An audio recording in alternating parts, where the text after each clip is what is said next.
ایک حدیث میں آتا ہے کہ اللہ تعالیٰ قیامت والے دن اس شخص کی طرف دیکھیں گے بھی نہیں، چاہے اس کی جتنی مرضی عبادات ہیں، جس کی زبان کے ڈر سے لوگ اس سے ملنا چھوڑ دیں۔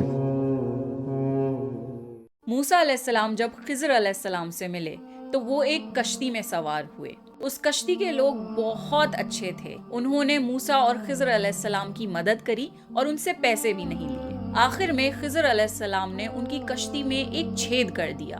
یہ دیکھ کر موسیٰ علیہ السلام بہت ناراض ہوئے اور انہوں نے خضر علیہ السلام سے پوچھا، آپ نے ان کے ساتھ اتنا برا سلوک کیوں کیا؟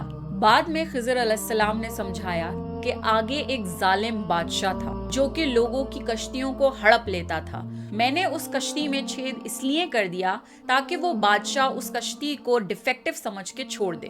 یہ لوگ اپنی کشتی کو آسانی سے ٹھیک کر کے پھر سے اس سے کام لے سکتے ہیں، پر اگر ان کی کشتی چھن جاتی تو ان کے روزگار کا ذریعہ چھن جاتا۔ جن چیزوں کی ہمیں نالج نہیں ہوتی اس کے پیچھے کی حکمت کو سمجھنا بہت مشکل ہے۔ اس لیے جب آپ کی زندگی میں کچھ ایسی چیزیں ہوں جو آپ کو بالکل سمجھ نہ آئیں تو اس وقت اللہ پر بھروسہ رکھیے، اللہ سے ہر چیز کے لیے دعا مانگا کریے۔ اگر آپ پریشان ہیں، ڈپریسڈ ہیں، کنفیوزڈ ہیں، آپ کو اینزائٹی ہوتی ہے یا آپ کو کچھ چاہیے یا آپ کو سکون کی تلاش ہے، اللہ سے مانگیے، کیونکہ اللہ کے سوا اور کوئی آپ کی مدد کرنے کے لائق نہیں۔ صرف اللہ پہ ڈیپینڈنٹ ہونا سیکھیے، کسی اور انسان پر نہیں۔ اللہ کے ناموں میں سے ایک نام ہے الحی، جس کا مطلب ہے ہمیشہ زندہ رہنے والا، جسے کبھی موت نہیں آئے گی۔